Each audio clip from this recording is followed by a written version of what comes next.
I'm delighted to be here to participate in the common cause which brings us together, the struggle against hate, against racism, against anti-Semitism as a paradigm of radical hatred, indeed, in a word, against injustice. And this as part of the larger struggle for human rights and human dignity in our time. And what I'd like to do and share with you today is share some thoughts and reflections and some current concerns, and at the end even some hopes about the Jewish condition and the human condition, about assaults on Jews and assaults on human rights, about the state of Jews in the world today and the state of the world inhabited by Jews, about anti-Semitism as not only the oldest and most enduring of hatreds, but also as the most lethal, reminding me of the magisterial work of my old friend and our late and very lamented colleague Robert Wistrich, arguably the greatest scholar of anti-Semitism in the world, and I commend his book to you, his magisterial work on anti-Semitism as a lethal obsession. On the 80th anniversary of the Nuremberg race laws, which effectively were prologue and precursor to the Holocaust. On the 71st anniversary, the immediate aftermath, which was commemorated International Holocaust Remembrance Day, of the liberation of Auschwitz, the most brutal extermination camp of the 20th century, reminding us of horrors too terrible to be believed, but not too terrible to have happened. 1.3 million people were murdered at Auschwitz. 1.1 million of them were Jews. Let there be no mistake about it. Jews were murdered at Auschwitz because of anti-Semitism. But anti-Semitism did not die at Auschwitz. It remains and has morphed into the bloodied canary in the global mineshaft of evil today. And as we've learned only too well and too tragically, that while it begins with Jews, it doesn't end with Jews.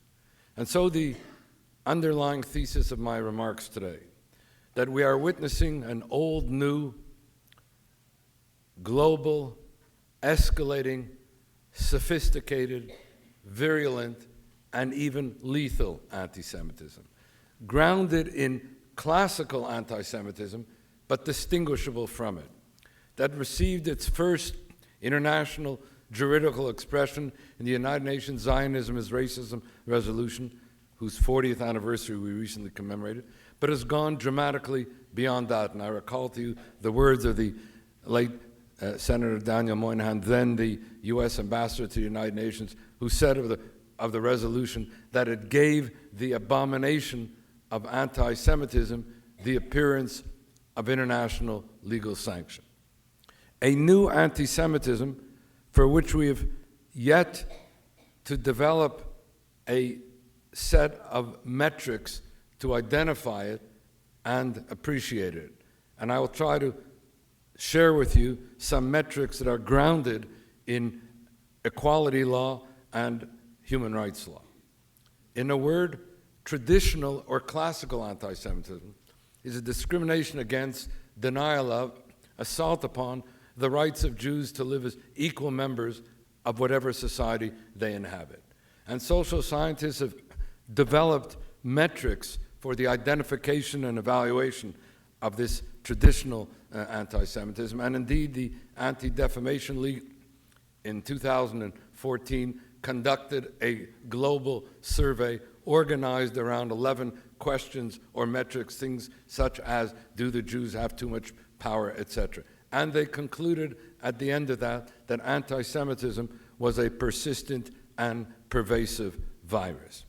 But I want to suggest to you that there is a new anti-Semitism for which we have yet to properly develop, identify, and assess the metrics for this new anti-Semitism. As it happens, 15 years ago, my colleague Per Ahlmark, former Deputy Prime Minister of Sweden, at the time appreciating the metrics of the old and the new said as follows, and it was a rather pithy summary of the relationship between the two, and I thought I might just read it to you, and I quote, "Observing the complex intersections between old and new anti-Semitism and the impact of the new on the old, Per Ahlmark, as I said, the Deputy Prime Minister of Sweden, presciently concluded some 15 years ago as follows, quote, compared to most previous anti-Jewish outbreaks, this new anti-Semitism is often less directed against individual Jews. It primarily targets the collective Jews, the State of Israel, and then such attacks start a chain reaction of assaults on individual Jews and Jewish institutions. In the past, as he concluded, the most dangerous anti-Semites were those who wanted to make the world Judenrein, free of Jews. Today, the most dangerous anti-Semites might be those who want to make the world Judenstaatsrein, free of a Jewish state. And so what I'd like to do now is summarize for you 4 metrics of the new anti-Semitism. I've written elsewhere about them 12 metrics, but I'm going to try to share with you 4 and do so in as brief a fashion I can. This is an informed audience, and it does not need any particular elaboration. The first metric or indicator, and the most lethal manifestation of this new anti-Semitism, is what might be called genocidal anti-Semitism. This is not a term that I use easily or lightly, but I am abstracting from the Genocides Convention's prohibition of direct and public incitement with respect to speaking of this genocidal anti-Semitism. Simply put, if anti-Semitism is the most enduring of hatreds and the advocacy of genocide the most horrific of crimes, then anchoring this genocidal intent in this most lethal of hatreds is the most toxic of combinations, which led the Supreme Court of Canada some 25 years ago to say that the Holocaust did not begin in the gas chambers. It began with words. And some 10 years ago, in a fascinating case which regrettably has not been sufficiently appreciated as principle and precedent, the Supreme Court in the Mugesera case concluded that the very incitement to genocide constitutes the crime, whether or not acts of genocide subsequently follow. And this occurred because in 1992, a Rwandan, Leon Mugesera, came to Canada to seek to get refugee status. During the proceedings, it emerged that he had been inciting to genocide in Rwanda in the early 90s. And then came the question of his complicity in that genocide. He said, how could I be complicit? I wasn't there in 1994. I was living in Canada. I had come in 1992. I was seeking refugee status. And that's when the court concluded, at the end of a set of hearings, that his very incitement to genocide constituted the crime. And therefore, not only did he not secure refugee status, but in fact was deported. Let me now just give you there, again, I've written elsewhere about 8 manifestations of genocidal anti-Semitism, but I don't want to burden you, I'm just going to begin with one, and that is the state-sanctioned incitement to hate and genocide of Khamenei's Iran. And I use that term to distinguish it from the people and publics of Iran who are otherwise the targets of mass domestic repression. But we sometimes forget, if we ever really knew, that the 21st century began on January 3rd, 2000, with Khamenei saying that there could be no solution to the Arab-Israeli conflict without the annihilation of the Jewish state, not even the euphemism of the Zionist entity, without the annihilation of the Jewish state. The year 2000 ended with Khamenei saying that we have to excise this tumor, malignant tumor, Israel, from the Middle East. And so it has continued to the present day, where in the past week, when Iran test-fired its missiles, on the missiles it was written in Hebrew and in Arabic, "Wipe Israel off the map," which largely went again unnoticed, but a clear and standing incitement to hate and genocide, and a clear and standing breach of the prohibition against it in the Genocide Convention and the jurisprudence that has accompanied it, not only in the Supreme Court of Canada, but in the International Criminal Court for former Yugoslavia or for Rwanda and the like. And so, in a word, on this first metric, Israel and the Jewish people become the only state and the only people in the world today that are the standing targets of state-sanctioned incitement to hate and genocide. And I've not even gone into the other manifestations of it, be it the Hamas Charter and the like. Which brings me now to the second metric, and that's the globalizing indictment of Israel and the Jewish people as the embodiment of all evil in the world today, of Israel as a colonialist, imperialist, racist, ethnic cleansing, apartheid, genocidal Nazi state, the embodiment of the worst evils of the 20th century and constitutive of all evil in the 21st century. And so Israel and the Jewish people become not only the only state and the only people systematically the targets of state-sanctioned incitement to hate and genocide, but the only state and the only people systematically accused of being genocidal themselves, the whole serving as prologue and justification for the actual incitement against it or the assault upon it. And it serves as well as a validator for the third metric of anti-Semitism, political anti-Semitism, the denial, in effect, of fundamental rights to Israel and the Jewish people.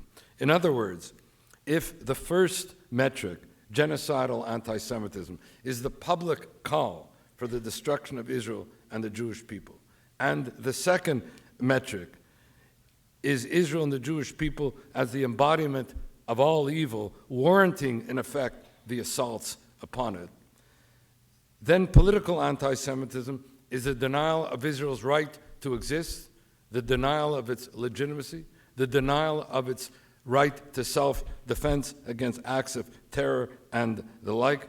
In a word, the denial of the Jewish people's right to self-determination, if not even at some points, the denial even that the Jews are a people. As Martin Luther King put it so well and so presciently, and I just summarize that statement, quote, "It is a denial to the Jews of the same right, the right to self-determination that we accord to all African nations and to all peoples of the globe." And as he concluded, in short, it is anti-Semitism. Which brings me to the fourth manifestation of anti-Semitism, and one that ought to be of particular concern to us, and one that is particularly prejudicial and pernicious. I'm referring here to the laundering or masking of anti-Semitism under universal public values. The first three metrics that I shared with you have, at least if I can call it that, the virtue of being overt and public. This one has the sophistication about it that makes it more prejudicial and, as I said, pernicious. This is the laundering of anti-Semitism, and I'll just choose four universal values and give one example of each, again for reasons of time. But the laundering of anti-Semitism under the protective cover of the United Nations, under the authority of international law, under the culture of human rights, under the struggle against racism. As a Canadian for whom the United Nations is part of our DNA, where international law is held out to be a centerpiece of our identity, where human rights is held out, not that we implement these things, but at least articulate it as an organizing idiom of our foreign policy.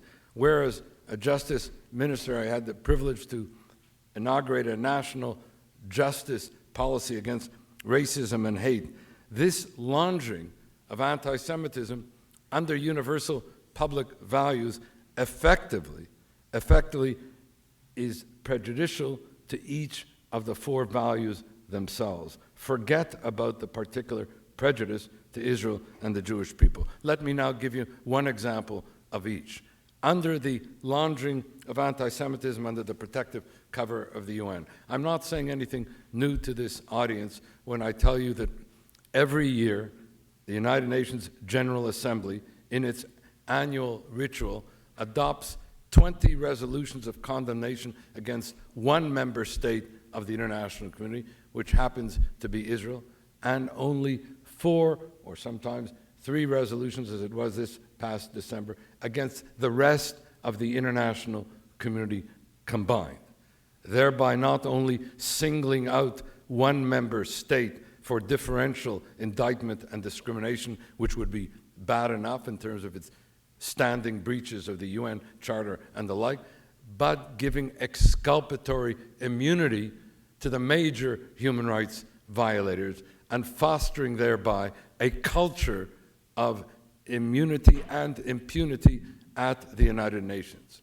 But what may not be realized, and I say this as somebody who was a member at different times of Canadian delegations to the United Nations, is that this process of delegitimization, which culminates in 20 resolutions at the end of December, begins in mid-September.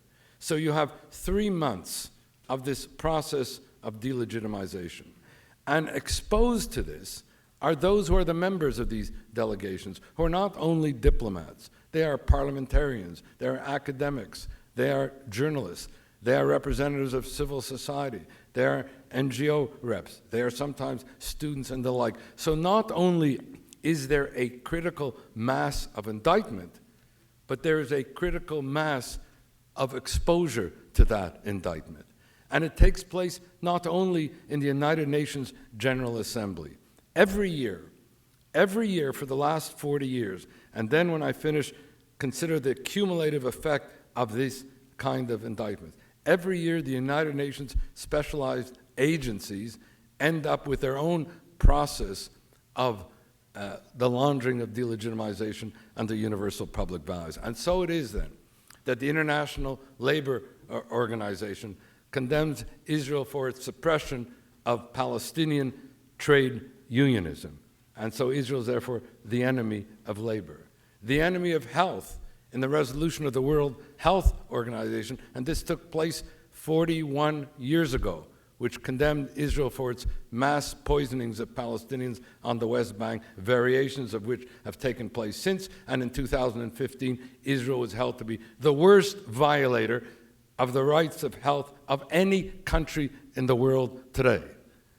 Israel as the enemy of culture, evidenced the resolution of UNESCO condemning alleged, I say alleged, but this is not the resolutions of passed, Israeli desecration of Palestinian historic sites in East Jerusalem and the West Bank. The enemy of women, evidenced the resolution of the United Nations Commission on the Status of Women, condemning not only Israel as being an oppressor of women's rights, but again in 2015 as being the only oppressor of women's rights in the world today. The enemy of peace, evidence the resolutions thereto regarding Israel as a non-peace-loving nation, and finally, as the enemy of human rights.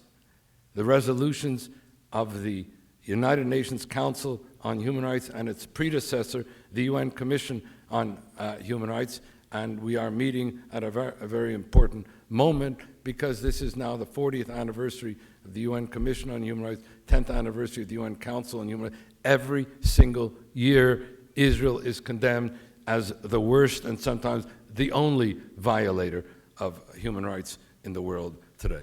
So that's under that rubric laundering under the protective cover of the United Nations. Let me just give you one example of many that could bore and burden you forever of the laundering of delegitimization under the authority of international law. In December 2014, the contracting parties to the Geneva Convention, which is considered to be the repository of international humanitarian law or the law of armed conflict, convened to put one state in the international community in the docket. It was not Russia, it was not Syria, it was not Iran, it was not North Korea. I can go on. The only state put in the docket for its violations of international humanitarian law was Israel. This has happened 3 times in the last 50 years. In each instance, that state was Israel.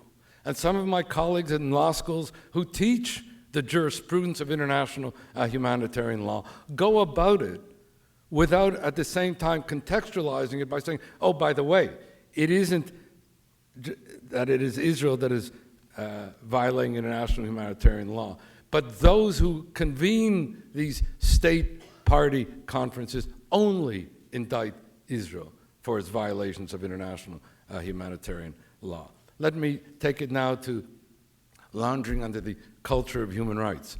The UN Council on Human Rights, some 40% of all its resolutions single out one member state for condemnation. You know who it is.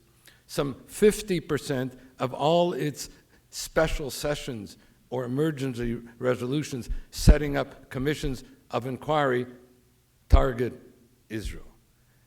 With regard to Operation Protective Edge, and last June the UN Council on Human Rights reported in that regard, what it did not say is that the resolution establishing the Commission of Inquiry into the third of the Israel-Gaza wars, in the resolution itself, made 18 separate references to Israeli criminality.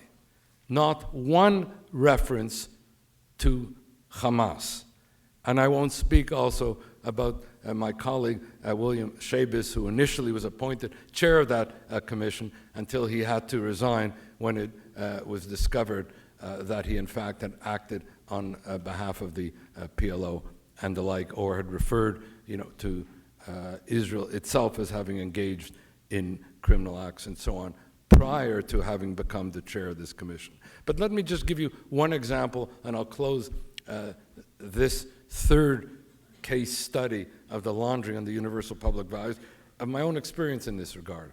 And this occurred in the year 2006 when the then United Nations Commissioner for Human Rights, Louise Arbour, former colleague of mine at Osgoode Hall Law School, went on to become a member of the Canadian Supreme Court. I presided at the ceremony in which she took leave of the court to become the UN Commissioner on Human Rights. And she called me and she said, Irwin, we are setting up a commission of inquiry to look into the killings of the Palestinians in Bet Hanun, which is in northern Gaza.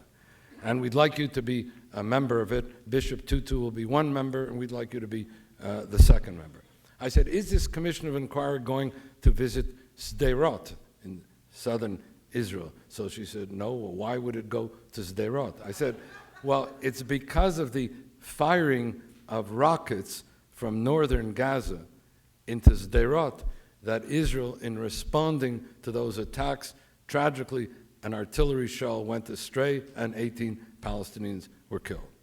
I said, no, we won't, but you can be part of this commission and you can make your representations and the like. I said, Louise, have you read the resolution establishing this commission of inquiry that you're asking me to join? It says, and I quoted from it, that Israel willingly murdered 18 Palestinians in Bet Hanun. So I said to her, what is there to investigate? You've already predetermined the outcome. I said, I'm sorry, I'm not prepared to become a fig leaf for the United Nations. I'm certainly not prepared to become a Jewish fig leaf for the United Nations in its continuation of this Alice in Wonderland sequence and inversion. Which brings me to the final case study of this laundering, and that is laundering under the struggle against racism. Let's face it, one of the worst things you can say about any individual or group, let alone state, is to call them a racist. The very label tends to supply the indictment. And if any further proof is required, then what you do, as in the case of Israel, you say it is not only a racist state, but an apartheid state. Now let's appreciate the word apartheid was not chosen randomly. Apartheid is defined in international law as a crime against humanity. If you say Israel is an apartheid state, then you're saying it's a crime against humanity. If it's a crime against humanity, it has no right to be. And if that is not enough, you call it also a Nazi state. So not only does it have no right to be, but we in effect have a responsibility to see that it has no right to be. Which brings me to the final part of my remarks, and that is some considerations for advocacy and action. The first is, if we frame the issue, read the delegitimization or the laundering of anti-Semitism, as simply being something prejudicial to Israel and the Jewish people, then many people will say, well, you know, we should delegitimize Israel. We should be delegitimizing them for all the reasons, as you know, that are stated in the various indictments. What has to be done if we want to frame it in a way that may begin to resonate and hopefully elicit some responsiveness of understanding is to say that what happens in the laundering of delegitimization and anti-Semitism under the four universal values, as I shared with you, is that it ends up eroding the integrity of the United Nations under whose protective cover it is being laundered. It diminishes the authority of international law that is invoked in its defense. It corrupts the culture of human rights, and it shames the real struggle against the real racism and against the real apartheid. Because if you say that Israel was like apartheid South Africa, that means apartheid South Africa was like Israel. That means it had a universal franchise, an independent judiciary, a free press, and the like. And when I was in South Africa, and I was asked at the University of Witwatersrand about Israel as an apartheid state, my answer to them, without going to it, but at the end was, if I were you, I would be embarrassed to have that comparison made because it shames and demeans the real struggle that you've engaged in against the real apartheid. Israel, like any other democracy, may have its faults and its inadequacies, and they should not be overlooked, and like any other democracy, needs to be critiqued. But to compare it to an apartheid South African state is to undermine the struggle against apartheid and to mischaracterize what democracies are all about. The second thing is, I think we need to take initiatives with regard to the reform of the United Nations. Instead of sometimes imbibing, as some might, that old notion of shmum, or, oh, I don't want to have anything to do with the United Nations is there. It's a reality. It also does a lot of good work in some areas in the environment and healthcare and the like. But the point is, we have, I think, a responsibility not just to lament the singling out of a member state for differential and discriminatory indictment, but to hold the UN to account for it as being a standing breach of its own laws, charters, and the like, and seek to reform it. There is no reason why at every meeting of the UN Human Rights Council, as it is taking place, as we now meet, there is a specific agenda item, even before the discussion begins, that singles out one member state for indictment before the discussion begins. Because what you have is an agenda item which says violations by Israel of the human rights of Palestinians in the occupied Palestinian territories, and then another agenda item which is violations of human rights in the rest of the world. So you have one country-specific indictment agenda item even before the hearing begins. The very least we can do is to seek and secure equality before the law at the UN Council. And if you say to me, well, it's not going to change, we should be making the case. It's time that we got out of the docket of the accused to which we have become too customarily entombed and become the plaintiff, the claimant, not on behalf of Israel and the Jewish people, on behalf of the UN, on behalf of equality before the law, on behalf of international due process in the international arena and the like. Third, parliamentary initiatives. Let me give you one example that can serve as a template. Mark mentioned the United Nations General Assembly informal session on anti-Semitism and the countries that got up. By the way, almost all the countries, all the representations were about what I would call traditional or classical anti-Semitism. If you remember, it didn't go into the metrics of the new anti-Semitism, other than my colleague Robert Wistrich, who was there as an expert witness, and myself, who gave a brilliant speech on the new anti-Semitism. But the point is that at the end of that session, it almost went unnoticed, where they sort of said to people, go back to your parliaments and organize hearings on this. Well, I went back to Canada, and we organized what's called a take-note debate, which in traditional Canadian understatement means, in a parliamentary context, an urgent discussion on a matter of urgent moment. We had that discussion, went on for 5 hours, all parties participated. The next day I proposed, and the House of Commons unanimously adopted the following resolution. I say unanimously, and its importance, because when the Speaker of the House of Commons says, when you propose a motion and seek unanimous consent, as I did in the, is there anyone who objects to this resolution? You just need one member from 308 that gets up and says, I object, the resolution can't pass. It might pass, but can't pass unanimously. And so it has to go through a different procedure. This resolution was unanimously adopted. And I want to tell you very quickly the three components of that resolution, because I think it can serve as a template. I know, as I said to somebody, the story by the WAG, Canada, cancelled for lack of interest. I know people don't know what happens in Canada, but this is an important precedent and template. And the resolution, number one, expressed alarm at the growing international globalizing anti-Semitism. Two, called upon the Canadian government and the Canadian Parliament to make the combating of anti-Semitism a priority both domestically and internationally. And three, it excerpted from the Ottawa Protocol of Anti-Semitism a particular statement which said as follows: criticizing Israel is not anti-Semitic, and saying so is wrong. But singling Israel out for selective opprobrium and indictment, denying Israel's right to exist, if not calling for Israel's destruction, is hateful and discriminatory, and not saying so is dishonest. You have here a resolution passed unanimously by the Canadian Parliament that can be used as a template, and which drew upon the Ottawa Protocol for the combating of anti-Semitism and incorporated it by reference for validation purposes. Let me just ask, how many people here, I was going to say have read, how many people have heard of the Ottawa Protocol to combat anti-Semitism?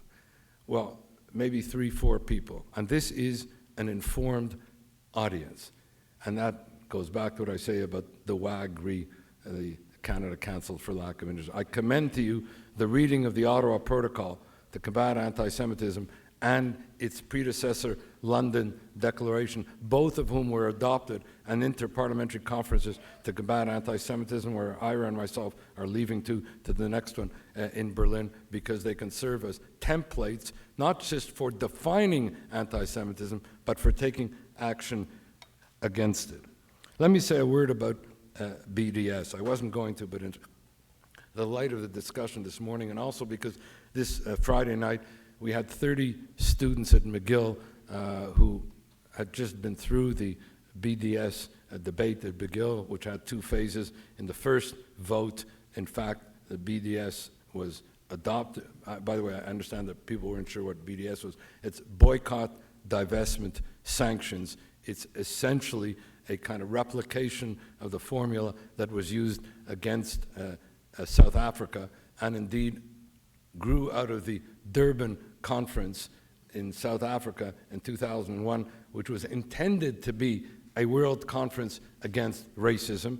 And I went there initially because that was its purpose, but which ended up being a world conference against Israel and the Jewish people. And let me just tell you one particular, and share with you one particular image and mantra that comes to my mind's eye as I mentioned Durban. Almost every day in the streets of Durban, marches took place with the following chant, that the struggle against apartheid in the 20th century required the dismantling of South Africa as an apartheid state, and the struggle against apartheid in the 21st century requires the dismantling of Israel as an apartheid state. That gave birth to the BDS movement in all its configurations. But what the students were saying to me, that what made it so difficult now on campus, and in terms of strategically advocating against it, is that it's gone beyond that. It's where Jewish students are themselves held out to be sort of surrogates of the white privileged class. And there's a principle which you may not have heard of, which underpins not only BDS, but the advocacy of BDS, and it's called intersectionality. And that's the idea of the campus culture, but even beyond, as being an intersection of different identities. And the BDS movement as being the intersection of all the oppressed identities, of all the oppressed minorities, of all the oppressed women and the like, and the Jewish students as being, in effect, agents of the oppressor. So it goes beyond Israel. And what they said to me, it's not that we don't know the case against BDS. We know it. It's that we are not seen as having standing to make the case. It's that we are not seen as being legitimate interlocutors in a discussion or debate where we are part of the oppressors against the oppressed, which is all those associated with the BDS movement. And I want to also state here what Debbie Litzstadt said, because I think parenthetically it's important. It's true that the origins and antecedents of the BDS movement, as I indicated at Durban and elsewhere, were anti-Jewish. But not everybody that is part of that movement is anti-Jewish. And if you seek to do that, you may thereby tar people who are there not because they believe in any anti-Jewish ethos, but because they see themselves as part of the oppressed in whatever appropriation culturally that means, and they see also Israel and the Jews as being part of the oppressors in whatever appropriation that means, but it doesn't necessarily mean that they have an anti-Semitic ethos. So we have to, in terms of combating BDS, basically do two things. Again, as I said with regard to delegitimation, don't go into it as being only anti-Israel and anti-Jewish and the like. The BDS is fundamentally prejudicial to peace, prejudicial to Palestinians, prejudicial to human rights, prejudicial to canons of equality. I can go on. And that, at the end of the day, they are prejudicial to the real struggles against the real oppressions. And that is the way we have to do it, and where Jewish students, as I said to them at my house Friday night, they have to join and seek, as difficult as it is, to make coalitions with all those who are in effect right now arraigned against another, invert the rainbow coalition, become part of it rather than be targets of it. Let me just close with basically two more points, and very quick. On the matter of state-sanctioned incitement to hate and genocide, as I said, this is a standing violation of the Genocide Convention. There are juridical remedies to combat it. These are not simply policy options. In my view, they are juridical obligations. Time does not permit to go into it, but I regret that while this state-sanctioned hate to incitement to hate and genocide has been going on in the case of Khamenei's Iran, for some 16 years, not longer, not one state party to the Genocide Convention has initiated any interstate complaint against Iran for its violations of the Genocide Convention and other international treaties. But let me close with one thing when I said, and probably some of you might still remember something I said at the beginning that I'm going to close maybe with some hope. They'll say, is this guy crazy? In everything he said, he expects us to feel that there's some hope at the end of this dark tunnel. But let me just share with you an exchange I had, and you may see what I mean. When I was appointed Minister of Justice, unexpectedly, the day that I was appointed, a group of Aboriginal law students, Indigenous law students, which term you want to use, happened to have been in Ottawa, and they called and asked if they could meet with me. And I met with them, and therefore my first meeting as Minister of Justice was with these Aboriginal students. And we met, and they said as follows to me. They said, Professor Cotler, we're not just law students. We're Aboriginal law students. We come with a past, with a history, with our own culture, with our own spirituality, with our own land, with our own indigenous legal systems. And we've been dispossessed of all that. We've been dislocated from our history and our heritage and our spirituality and our languages and our land and our legal systems. It's not that we go to court because we want to nurture a grievance. We go to court to reconnect to who we are. We go to court to reaffirm our Aboriginal identity. We go to court to give expression to our Aboriginal legal system.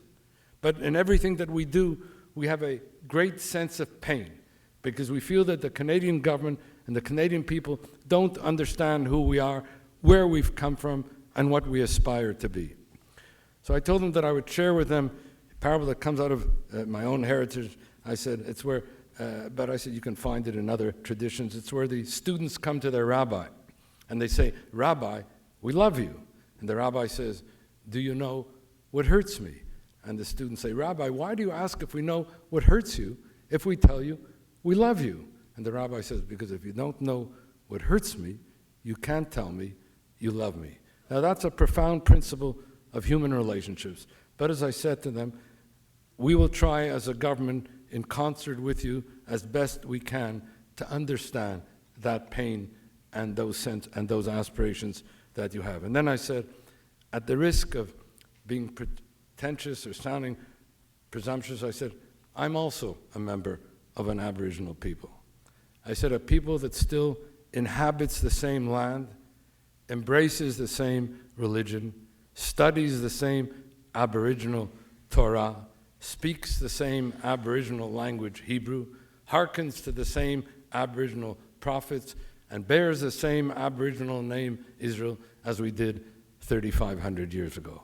Whereupon, sitting with them around, someone came up to me and they said, you know, we thought this was going to be another blah blah lectured by another white man. Welcome one Aboriginal people to another. Now, I should tell you that I shared that story afterwards. It was, as I said, my first encounter as a Minister of Justice with any group. And while I was Minister of Justice, framed the notion of the Jewish people as an Aboriginal people in many of the encounters. Because I wanted to do also for the Jewish people what they were telling me with regard to the Aboriginal, to reframe in the psyche of the Canadian consciousness, you know, our roots and our values and the like. Because that's the best antidote to BDS and the like. And so I conclude with this, that a community like us here, but any community in the diaspora, people, the Jewish people, a state of Israel that has Shulton HaChok, the rule of law, as our heritage, that has Torhar HaNeshek, the purity of arms, as our doctrine in international humanitarian law, that has Tzedek Tzedek Tirdof, justice, justice shall you pursue, as our abiding moral juridical injunction, if you will, that has Shalom Shalom Larachok Lakarov, peace, peace to those who are far and to those who are near, as our abiding hope and dream. Of that community sitting here in New Jersey or anywhere else in the diaspora, of that Jewish people, of that state of Israel, after 4,000 years we can say, Netzach Yisrael lo yishaker, that at the end of the day, truth and justice will prevail.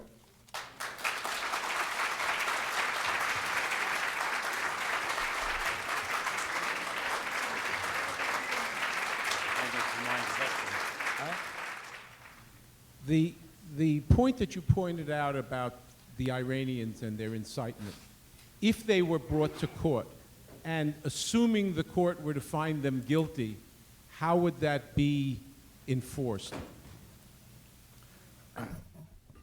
Number one, I don't know if the court would find them guilty. I just think that the dynamics of the process of initiating the interstate complaint in and of itself would be important. It's, as I said, getting out of the docket as a target, as the accused, and becoming the plaintiff, becoming the claimant. Number two, we would at least be seeing ourselves as upholding international law, upholding the Genocide Convention against the worst of its violators. One of the things that disconcerted me with regard to the negotiations by the P5+1 of the nuclear agreement is that during the 2 years of that negotiation, while emphasis was placed understandably and necessarily on the nuclear threat, it ignored the other fourfold Iranian threats, and those being Iran as the leading state sponsor of international terrorism, Iran as a leader with regards to hegemonic aggression and belligerency in the Middle East and beyond, Iran as a state-sanctioned inciter of hate and genocide, and the worst thing which got overshadowed and utterly sanitized in those last 2 years plus, the massive domestic repression in Iran. When I'm talking about the taking up initiatives regarding the state-sanctioned incitement, hate, and genocide by Khamenei's Iran, number one, it's to distinguish the leaders from the people, because the second part of it is to stand in solidarity with the people. And I'll just close on this point. We have in Canada, we've had for 4 years now, an Iran Accountability Week, which actually runs 2 weeks, in which we go into the five-fold Iranian threats. And we emphasize in particular amongst them the massive domestic repression. We have to make common cause with the Iranian people who are seeking for us to stand in solidarity with them and not focus only on the nuclear threat, but focus on the other threats. In 2005, at the ISGAP conference at Yale, Ruth Weiss charged us to become plaintiffs against global anti-Semitism. And I thought that surely by now, there would have been more cases of suits against global anti-Semitism wherever they appear. But there have been so few, if any. And can you explain that? Well, because part of the problem is that, I hate to say it, but I'll say this as somebody who was a member of a government and who interacted with other governments.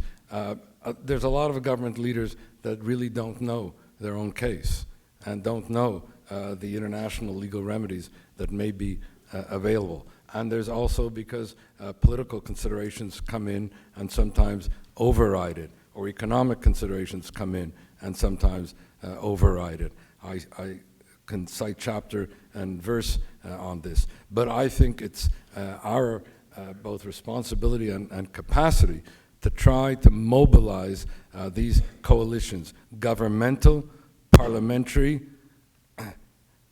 legal, civil society. And I'll close with this thing. Recently, I launched a Raoul Wallenberg Center for International Human Rights, named in honor of not only our first Canadian citizen, Raoul Wallenberg, but an honorary citizen of the United States and of Israel and Australia, as well as a citizen of Sweden. It's a coalition, an international coalition of parliamentarians, scholars, jurists, human rights defenders, NGOs, and students united in the pursuit of justice, inspired by and anchored in Raoul Wallenberg's humanitarian legacy. One of our first acts was to establish in the Canadian Parliament an all-party, because we don't want these things to be partisan, an all-party parliamentary Raoul Wallenberg Parliamentary Caucus for Human Rights. One of its objectives, though not the only one, is combating anti-Semitism.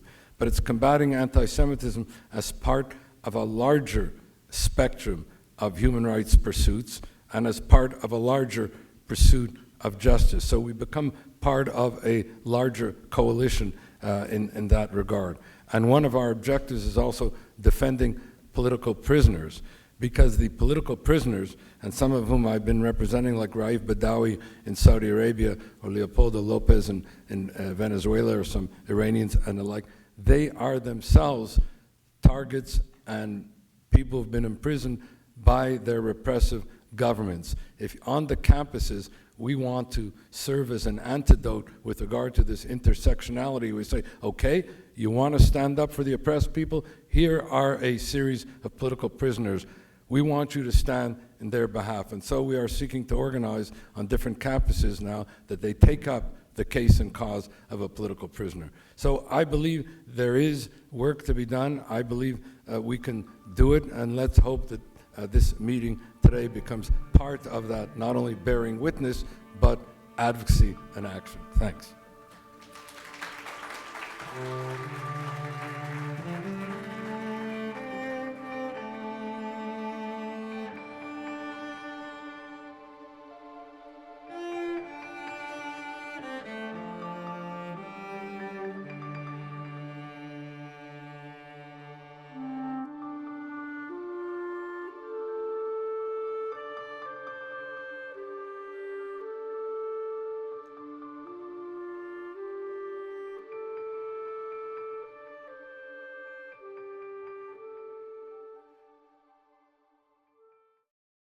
We would be pleased to send a complimentary DVD of this program to anyone who wishes to support JBS, the Jewish Broadcasting Service, with a tax-deductible gift of $36, double high or more, to the nonprofit organization Jewish Education in Media. Simply visit the JBS homepage and click on the Donate button to make a donation by PayPal or your credit card. And please indicate the program for which you would like a DVD. Or you can send your tax-deductible check made out to GEM, Post Office Box 180, Riverdale Station, Bronx, New York 10471. And again, please remember to indicate which program you would like to receive with our compliments. And we thank you for your kind support.